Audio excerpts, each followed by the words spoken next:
I have been wanting to try this paint forever.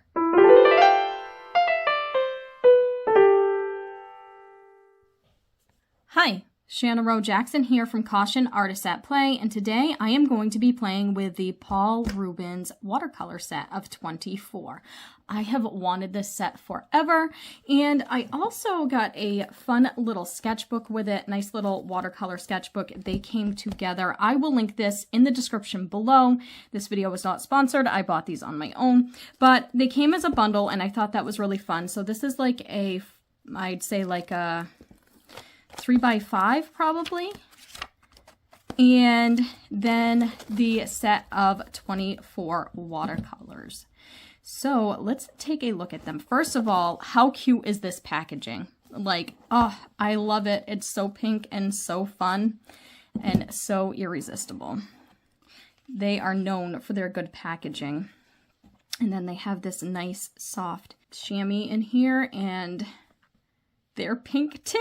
Oh my gosh, I love it so much. Okay, let's take a look at what's inside. So as I mentioned, this is the 24 set.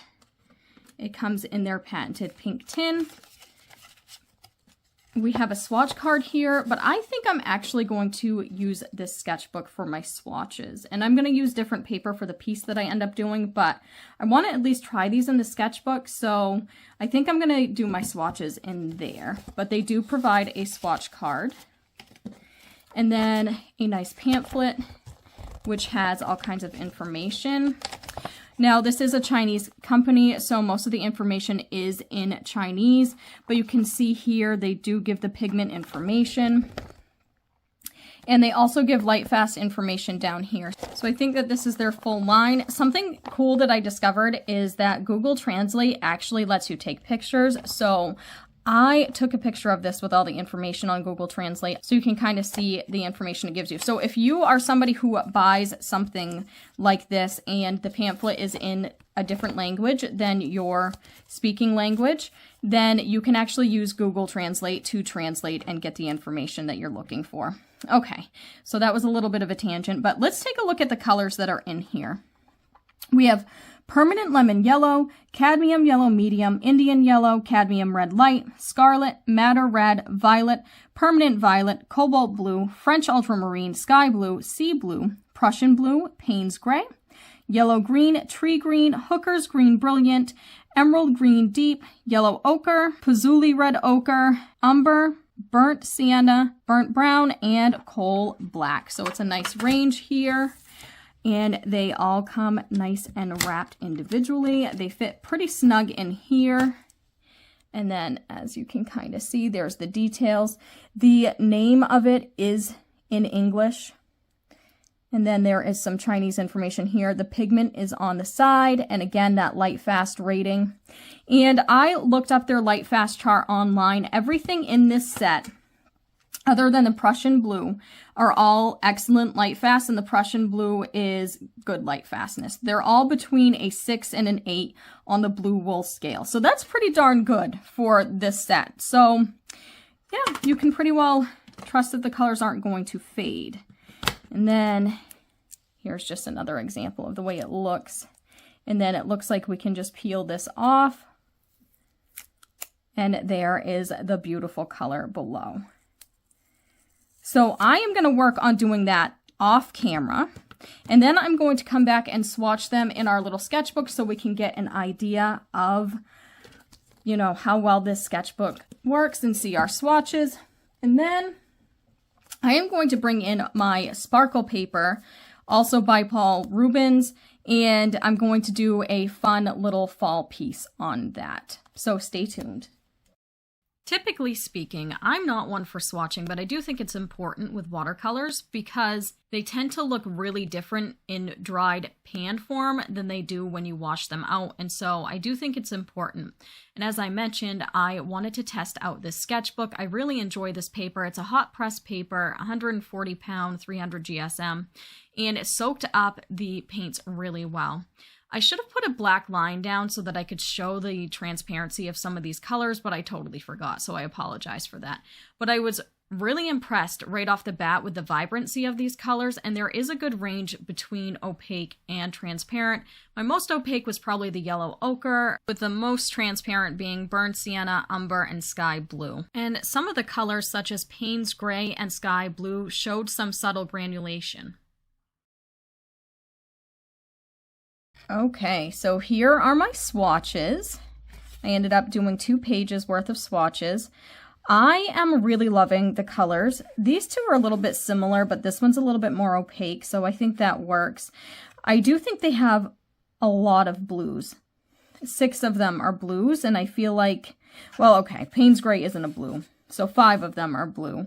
And I feel like I wish there was a little bit more range within the blues if there was going to be that many blues. Now, something else that I discovered while I was swatching, I also took the stickies off and I put them on the swatch card so I could have all the information. I was looking at them and comparing them with the Lightfast chart that they provide online, and it's like right on the Amazon listing, so I screenshot it. And I noticed that I actually have a couple more here that are labeled as Lightfast 6 than what is on the chart. So this one is Payne's Gray. That is marked as a Lightfast 6, both in this swatch card and then also on the item itself. But in the chart online, they have it marked as an 8. And then the same thing with this matter red color. This is a Lightfast 6. And the chart online says an 8. Those are the only 2 discrepancies I found. The other one that is labeled as a 6 is the one I mentioned earlier. That's the Prussian blue, and that one matches the chart that's online. So I thought that was really weird that their digital color chart had different Lightfast information than the product itself. So I just wanted to note that. They're all still a 6. I mean, they're still 6 through 8, which is anywhere between 50 to 100 years Lightfastness in like museum conditions, according to the blue wool chart. So they're all still pretty good, but I think that's very strange. And then I also looked at the pigment information, and the pigment information still matches the chart that's provided online. So it's not like they changed the pigment and that's why the Lightfast rating has gotten lower than the chart online. It still says the same pigment, so I really don't know why those say they're an 8 on the chart online, but not on here. So I am going to go with this being the accurate information and err on the side of caution when I use those colors. But I just wanted to let you know that. We are going to switch to our project now. I am really excited to start working with these. I think there's a good range here between opaque and transparent. I like the fact that there's a lot of warm greens in it because I'm a tree girl and I love my warm greens. I love my earth tones in general. And yeah, so like I said, so far I like the range of colors. I do wish there was a better range of blues if we're going to have that many blues in here. But as I mentioned earlier, I am going to be using this paper for my project. This is also a Paul Rubens product. And I have shown you this on the channel before. I have a video about this paper. I don't know if you can see it here, but this paper sparkles. So yeah, I will link that video as well if you want to learn more about this paper, but I thought it would be fun. I wanted to work a little larger than this, which is why I'm working on this paper, but I thought it would be fun to use this paper again. So I am going to transfer my preliminary sketch to this paper and I'm going to start painting. Okay, so starting off with my little project, I am just working on a 5x7, which is still a little bit bigger than what I would have been working with in the sketchbook that I got here.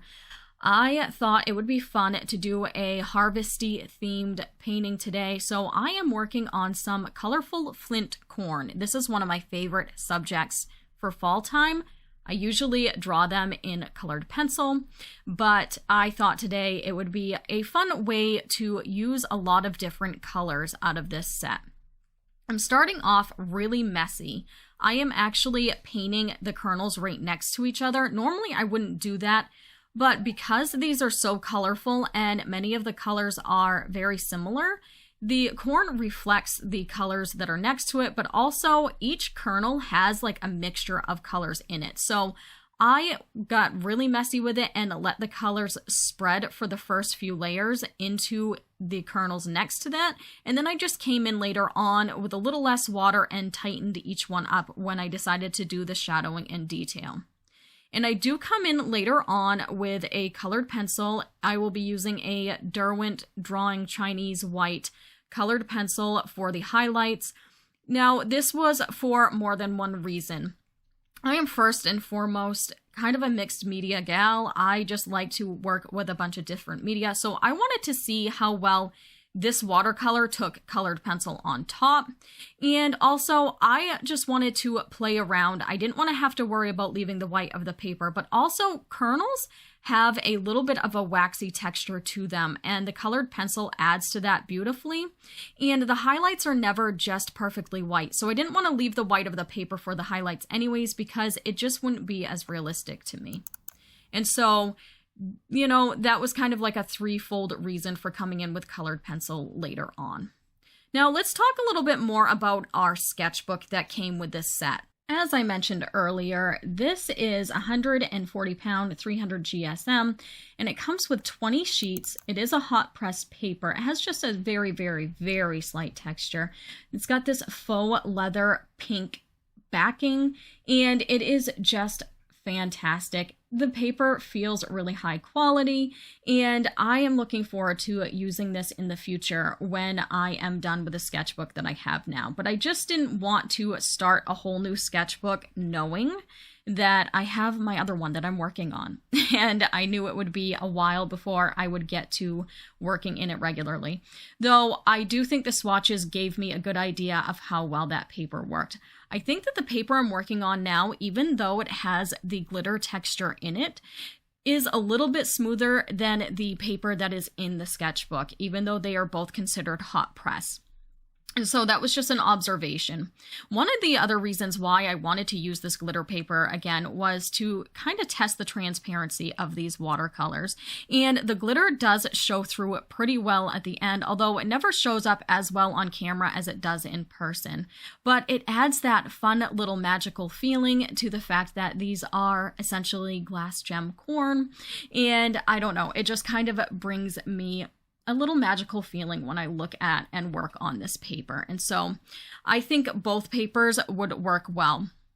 One reason why I wanted to review this set and this, this bundle right now, even though I'm not working in the sketchbook, is because I think that this would make a great gift item. And the holidays are right around the corner. So if you are somebody who has an artist in your life that really loves pink and loves watercolors, I think this would be a fantastic gift bundle.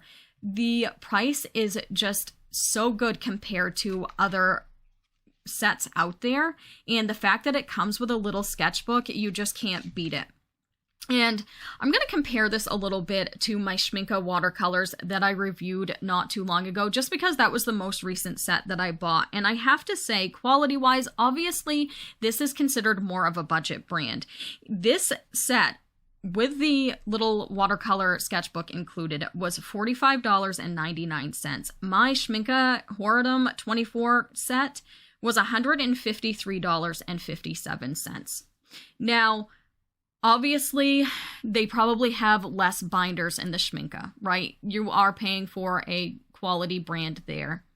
But I have to say, there's a few things that I actually enjoyed about this set a little bit better. Paint aside, just the packaging alone has a lot more care and dedication put into it, and packaging does cost money. So the fact that this was so cheap, but their tin is much higher quality, like I'll show you at the end, but my Schmincke, they fly out of that tin constantly, and they have their own special Schmincke tin as well. I don't know how many times I can say that word. It's becoming a tongue twister.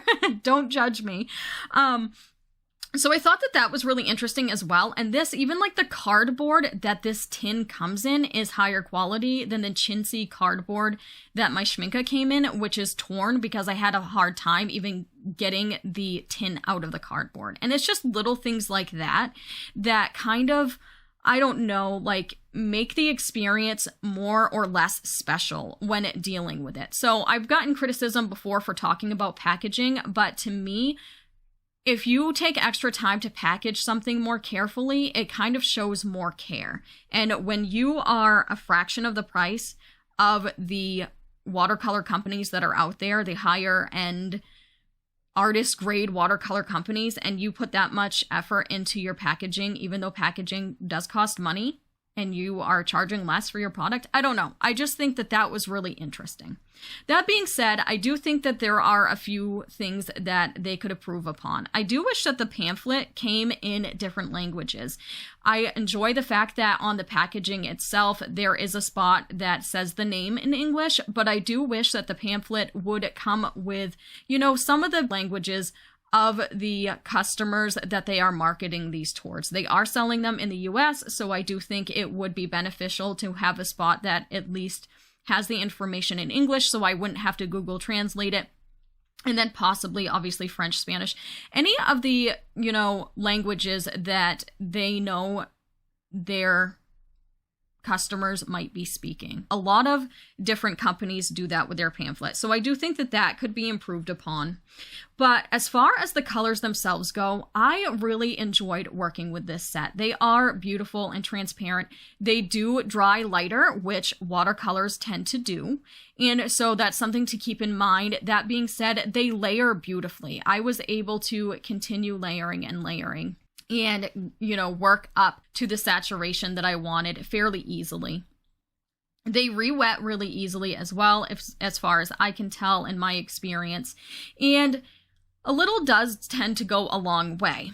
I don't have as much worn down pan action, if that makes sense, in this set as I do my Schminke, or as I did with my Schminke after my first piece. That being said, the piece that I did with my Schminke was larger than this. It was an 8x10, so that's part of it. But even in the colors that I used the most here, not nearly as much like wear out that I could tell. And so I was pretty impressed with that as well.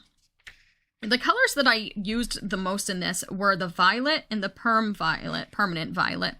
And I also used, obviously, some of the cad yellow medium, the Indian yellow, the scarlet. I wish that I had chosen a piece where I could use more of the greens. I did use a little bit of greens and some of the shadowing on the redder corn kernels, but I didn't get to use them as much as I would have liked. And I also was able to use some of the Payne's gray and a little bit of the coal black, not much. I just wanted to see if it kind of dulled things out too much, and it wasn't too bad. And I used some of the French ultramarine as well, mixed in with some of my darker kernels. Not a whole lot, but you know, just enough to try it out. And the colors mixed together really well. They didn't get too muddy.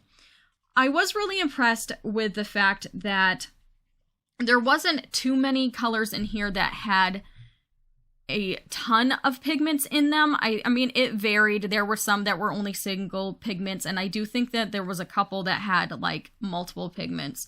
And so, again, that's something that you're going to see in a lot of different sets. You know, it's one of those things, you just have to look at your pigment information and be mindful when mixing if you're worried about mud.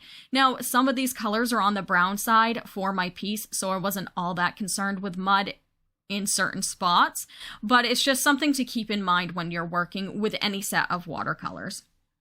Now, as you can tell, I'm really messy with this cob over here because all the colors were very similar, and so I really let them bleed. This does have oxgall in it, so the color does disperse on the paper when it's wet. And that was something else that I wanted to test. That being said, somebody who is crazy detailed like me, when I add a little less water, I am able to get those details later on. So you will see me come in and tighten up my kernels a little bit later. And for my brushes, I am just using a couple of the Artify round brushes. I used the number 9 the most, and then I brought in a number 11 for bigger spaces, but for the most part, I was able to get all the detail that I wanted there. And then for some of the lifting and blending, I used a Holbein Gold Filbert number 4. I also used a lot of Q-tips for lifting. as you probably saw earlier. I would wet my kernel and then I would use a Q-tip to lift the middle. So a lot of these colors lift pretty well, though a few of them are staining. Some of the reds are a little bit more staining, but it worked really well to create easy shading because it dispersed the color to the edges of the kernel and then lifted the middle. Now I'm coming in with my colored pencil to add those highlights and beef things up a little bit. And when adding highlights, I am keeping in mind the shape of the kernel so that I can kind of help show that three-dimensionality. My light was coming from the right side of the page, kind of from the upper right. So I'm keeping in mind where my shadows are supposed to be and where my highlights are supposed to be throughout this whole entire process. I am happy with how the colored pencil laid down on these, and I do look forward to doing mixed media with these and colored pencil later on. Okay, I think I am ready to call this little piece finished. I had so much fun with it, and I thought it would be a great subject for fall. I'm trying to hold on to fall as long as I can, and I just love drawing corn, and so this was great. And I don't know if you can see the sparkles at all, but they do shine through a little bit, and I don't know, it just adds a little bit more of the fall magic to the piece. So let's talk about the paints. I was really impressed. I actually love it, and I love how well their packaging stays together. I cannot express this enough. This is my Schminke. Let's see. They slide around, they come out. They don't like to go back in, but they like to come out easily, and I've smushed these this way. They just move around a lot more, and I was not really impressed about that when I first tried these. And so in comparison, for something that's a fraction of the price of the Schminke, just the packaging alone is a little bit better. And I feel like, I don't know, I'm definitely more impressed. Now, the tin isn't everything, but for the price that you get these for, I think they're pigmented. I think they're beautiful. There is a good variety of opaque and transparent watercolors in here, and I was pretty impressed with the light fast ratings, though, again, I was not very happy with the fact that their color chart online says something different than what the actual set has in it, as far as light fast ratings go, not as far as colors go. But other than that, I'm really, really happy with these paints, and I will definitely be using them a lot more often. I think it's really neat that you can also get it with a miniature sketchbook, and I am super excited to use this sketchbook in the future. All right, thank you so much for watching. I will see you next week. You have a fantastic day. Bye. Prints of this piece are available on my print site. Link is in the description.